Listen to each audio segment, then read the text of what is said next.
The aim of this experiment is to compare the EMF of two given primary cells using a potentiometer. Apparatus: a potentiometer, a battery eliminator, galvanometer, resistance box of 0 to 10,000 ohms, jockey, one-way key, two-way key, Leclanché cell, Daniell cell, connecting wires, ammeter, voltmeter and rheostat. Daniell cell.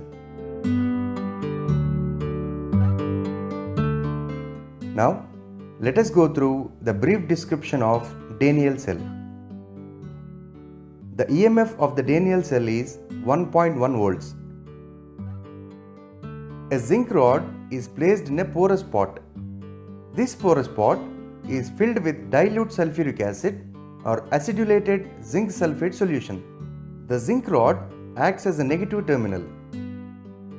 The solution in the porous pot acts as an electrolyte. The copper vessel contains saturated copper sulfate solution.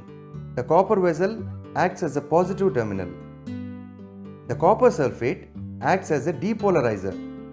Copper sulfate crystals are placed on the top of the vessel to maintain the concentration of the copper sulfate solution. Leclanché cell.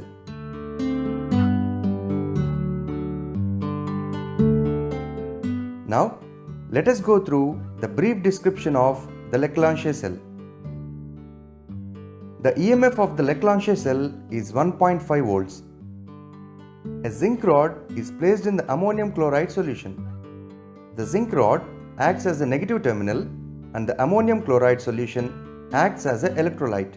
A carbon rod is placed in the mixture of manganese dioxide and powdered carbon contained in a porous pot. The carbon rod acts as a positive terminal. The mixture of manganese dioxide and powdered carbon acts as a depolarizer. The internal resistance of the Leclanché cell varies from 0.5 ohms to 5 ohms. Now, let us see how a potentiometer compare the EMFs of two given primary cells. The positive terminals of the two cells of EMFs ES and E1 are connected together. A wire AB is included at their junction. The other end of the wire is connected to the negative terminal of the cell ES.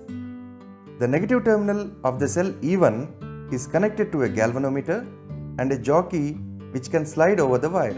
This wire acts as a voltage source for the lower loop of the cell E1. Now, at a point C on the wire AB, the jockey is pressed at different points on the wire. The galvanometer shows zero deflection. It can be understood that the potential at A is equal to potential at P. Potential at C is equal to potential at Q. Therefore, VPQ is equal to VAC. VPQ is equal to E1 minus IR. As the galvanometer is showing null deflection, it means that there is no current in the circuit. As a result, E1 is equal to VAC, as VAC is directly proportional to the length of the wire AC, L1. Therefore, E1 is directly proportional to the length of the wire AC, L1. Now, the cell E2 is also connected in the circuit with the help of a two-way key. Again, the jockey is pressed at different points on the wire until a zero deflection of the galvanometer is obtained. Let us say at point D on the wire AB, the balancing length is obtained. Then E2 is directly proportional to the length AD, L2. E1 is directly proportional to the length of the wire AC, L1. Thus, E1 divided by E2 is equal to length AC divided by length AD. Therefore, when two primary cells are given, the ratio of their EMFs is equal to ratio of their balancing lengths. E1 divided by E2 is equal to L1 divided by L2.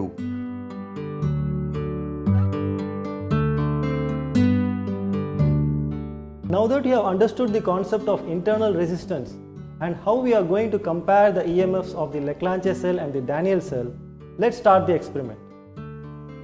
Here we have all the apparatus we need to perform this experiment. Before making the connections, we must first ensure that the potential difference provided by the power supply is much greater than the potential difference across the Leclanché cell and the Daniell cell.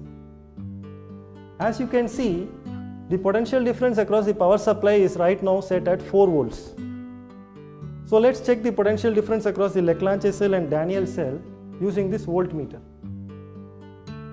The least count of this voltmeter is 0.5 volts divided by 10 divisions, which is equal to 0.05 volts. So let's measure the potential difference across the Leclanché cell by connecting the positive terminal of the voltmeter to the positive terminal of the Leclanché cell and the negative terminal of the voltmeter to the zinc rod, which is the negative terminal of the Leclanché cell. And the potential difference is exactly 1.5 volts. Now let's find the potential difference across the Daniell cell.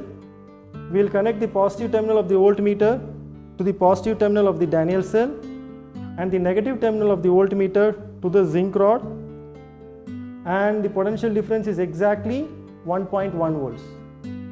Thus, the potential difference provided by the power supply, which is 4 volts, is much greater than the potential difference across the Leclanché cell and the Daniell cell.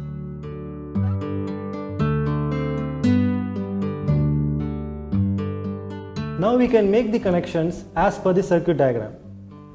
The 0 cm point of the potentiometer wire is made the high potential point by connecting it to the positive terminal of the power supply.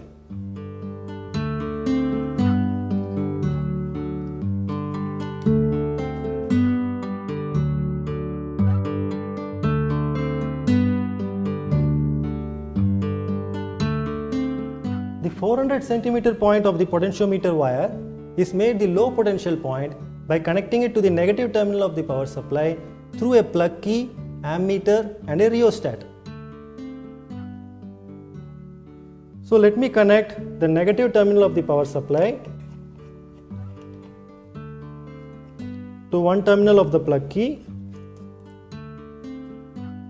and the other terminal of the plug key I'll connect to the negative terminal of the ammeter.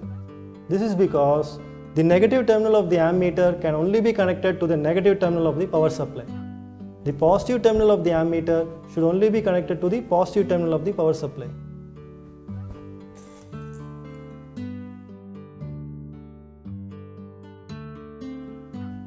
Next, I'll connect the positive terminal of the ammeter to the lower terminal of the rheostat.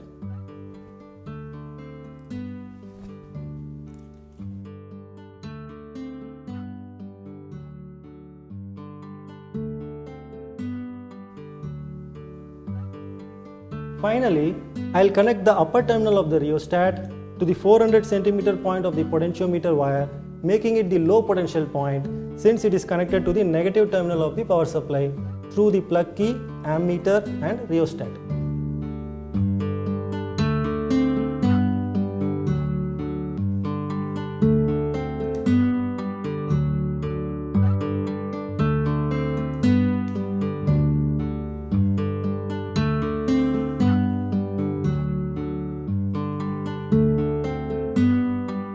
Now that the potential gradient is set up across the potentiometer wire, we need to cancel the EMF of the Leclanché cell and the Daniell cell across this potential gradient. So, let's connect the positive terminal of the Leclanché cell to the high potential point of the potentiometer wire, which is the 0 cm point.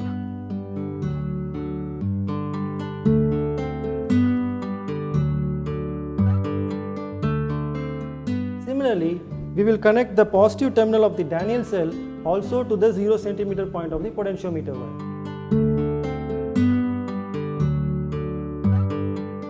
Remember, the zinc rod is always the negative terminal, whether it is Leclanché cell or Daniell cell. So in this Daniell cell, this is the positive terminal and the zinc rod is the negative terminal. So I connect the positive terminal of Daniell cell to the 0 centimeter point of the potentiometer wire.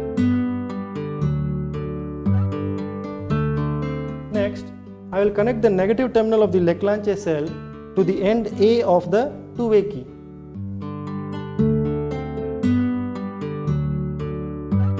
And I will connect the negative terminal of the Daniell cell to the terminal B of the two-way key.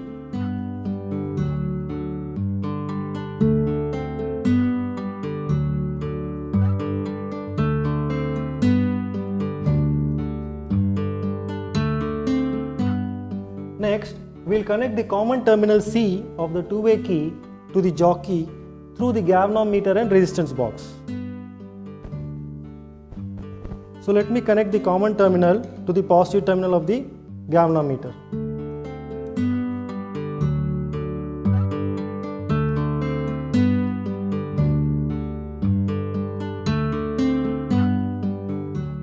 Now, I will connect the negative terminal of the galvanometer to one terminal of the resistance box.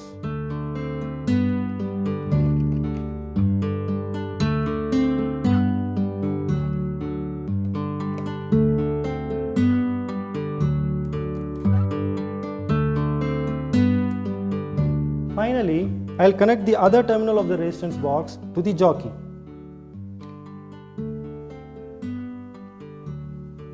This completes our connections.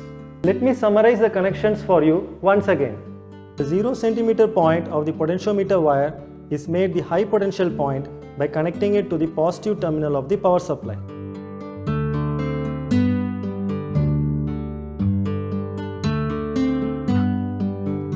The 400 centimeter point of the potentiometer wire is made the low potential point by connecting it to the negative terminal of the power supply through a plug key, an ammeter and a rheostat.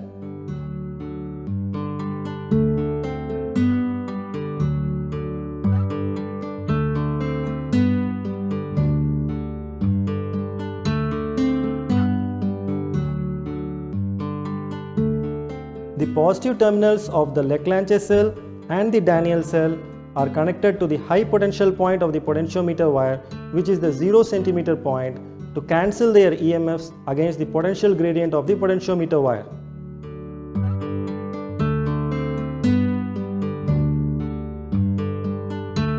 The negative terminal of the Leclanché cell, which is the zinc rod, is connected to the end A of the two-way key.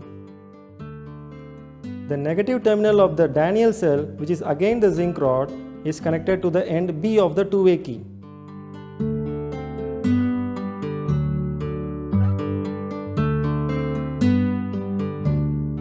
The two-way key thus acts as a switch so that we can connect either the Leclanché cell or the Daniell cell to the circuit by inserting the plug in either the AC gap or the BC gap.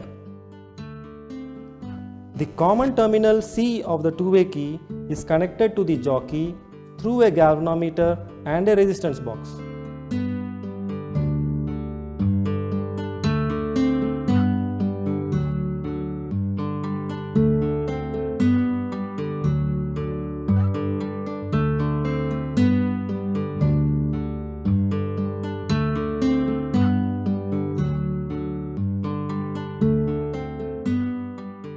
Now that the connections are complete, let's check whether they are correct or not.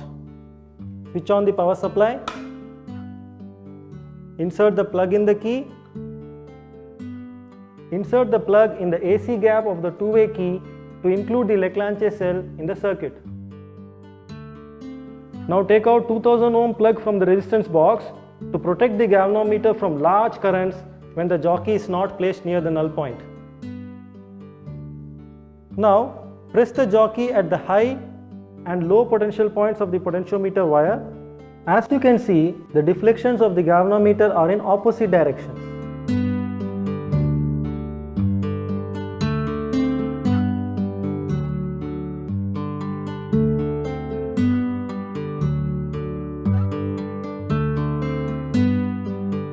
So our connections are correct.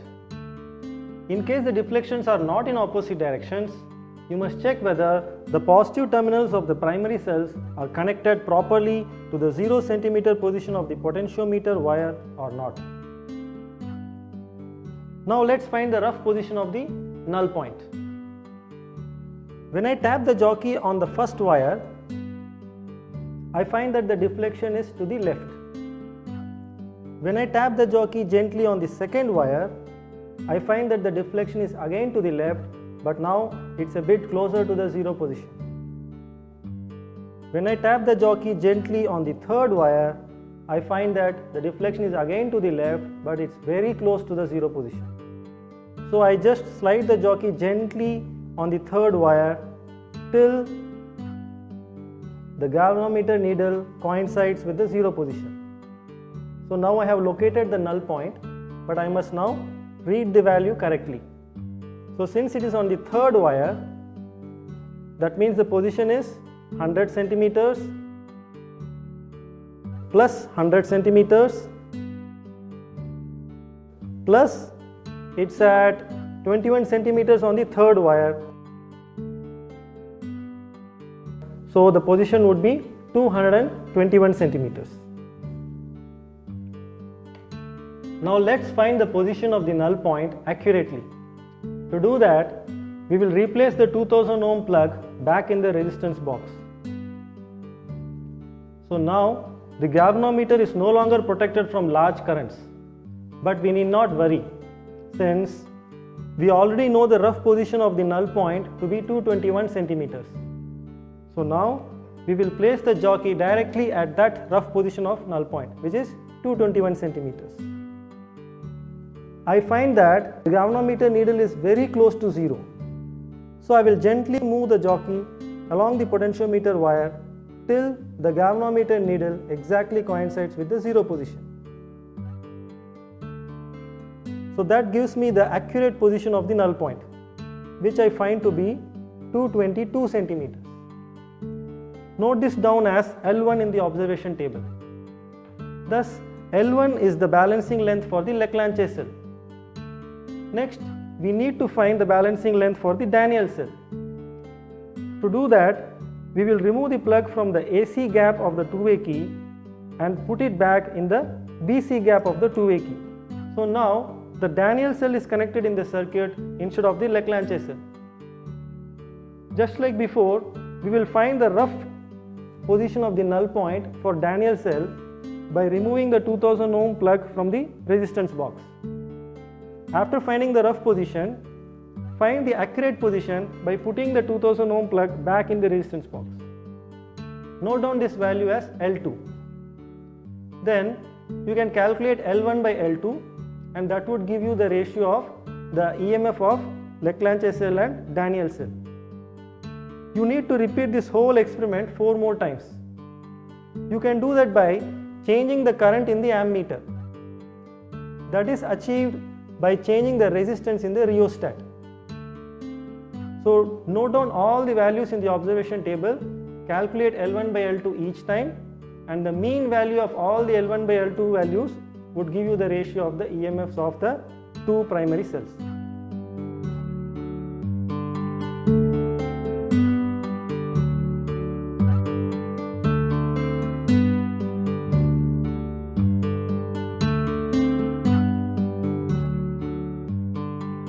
Least count of voltmeter is equal to 0.05 volts. Range of voltmeter is equal to 0 to 3 volts. Least count of ammeter is equal to 0 to 3 amperes. Range of ammeter is equal to 0.05 amperes. Number of wires on the potentiometer board are 4. Drop of potential across the battery eliminator E used in this experiment is 4 volts. Drop of potential across the Leclanché cell E1 is equal to 1.5 volts. Drop of the potential across the Daniell cell E2 is equal to 1.1 volts. Therefore, E is greater than E1 plus E2. Ammeter reading A is equal to 0.20 amperes. Balance point when E1 Leclanché cell is connected in the circuit L1 centimeters. In trial 1, it was 222 centimeters. In trial 2, it was 220 centimeters. Mean L1 is 221 centimeters. Balance point when E2 Daniell cell is connected in the circuit L2 centimeters. In trial 1, the balancing point was observed at 154 centimeters. In trial 2, it was 157 centimeters. Therefore, mean L2 is 155.5 centimeters. Therefore, E1 by E2 is equal to L1 by L2. That is 221 by 155.5. That is 1.42. Similarly, balance points for cells E1, E2, L1, L2 centimeters respectively are obtained for different values of current in the circuit by adjusting the rheostat. The values obtained are as follows.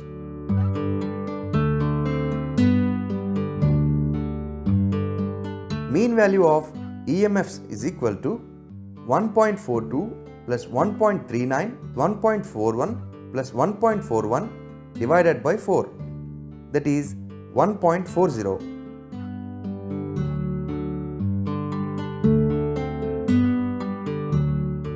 The connections should be neat, clean and tight. The key should be closed only when we are taking the readings.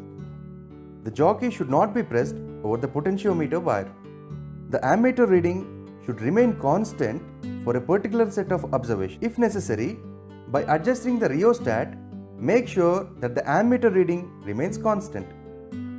The EMF of the battery should be greater than the sum of the EMFs of the two cells. Some high resistance should be introduced in the circuit before moving the jockey along the potentiometer wires. All the positive terminals of the battery eliminator, Daniell cell and the Leclanche cell should be connected at one point. I am sure that after watching this video, you have understood how to compare the EMFs of two primary cells using a potentiometer. You are now ready to perform this experiment in the lab completely on your own without any help.